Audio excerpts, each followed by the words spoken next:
Lesson 79, Transforming Formulas.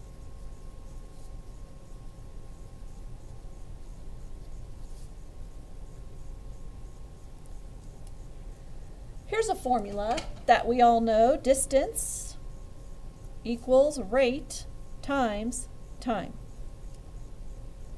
So we could write it as D equals RT. Okay, let's solve for T. This is transforming it so that we have T equals. We want to find T. So our little eyeball exercise is find T. We want to isolate T, so we have to do inverse operations. T is multiplied by R, so we want to do the opposite of multiply by R, which is divide by R. This becomes 1T, or just T equals D over R. And then we just flip it over, so we have T equals D over R.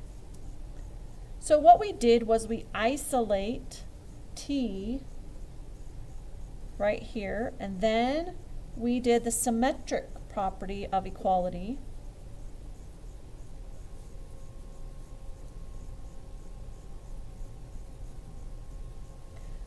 So we isolated T by dividing by R, then we use the symmetric property, which just means if D over R equals T, then T equals D over R. We just swap the two sides of the equal sign. What if we want to solve for R? So we start with D equals RT. We need to find R.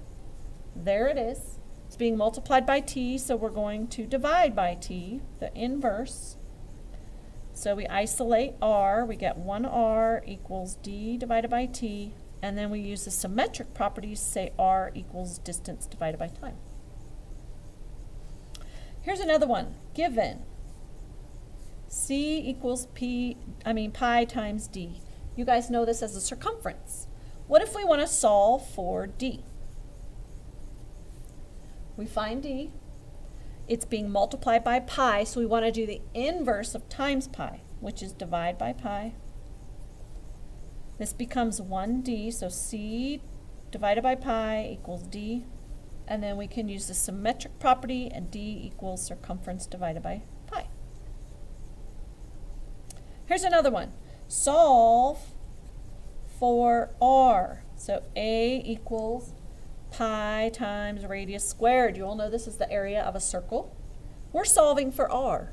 So if you notice, pi is multiplied by R squared. So we're going to divide by pi. We get area divided by pi equals R squared.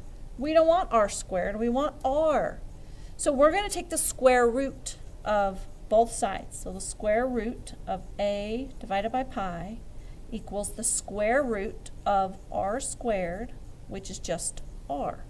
So we rewrite it with R equal to, let's see, I'm running out of room, so I'm just going to put it right here. R equals, so come up here, the square root of area divided by pi. And that's the end of the lesson. You just have to solve for the variable they ask you to.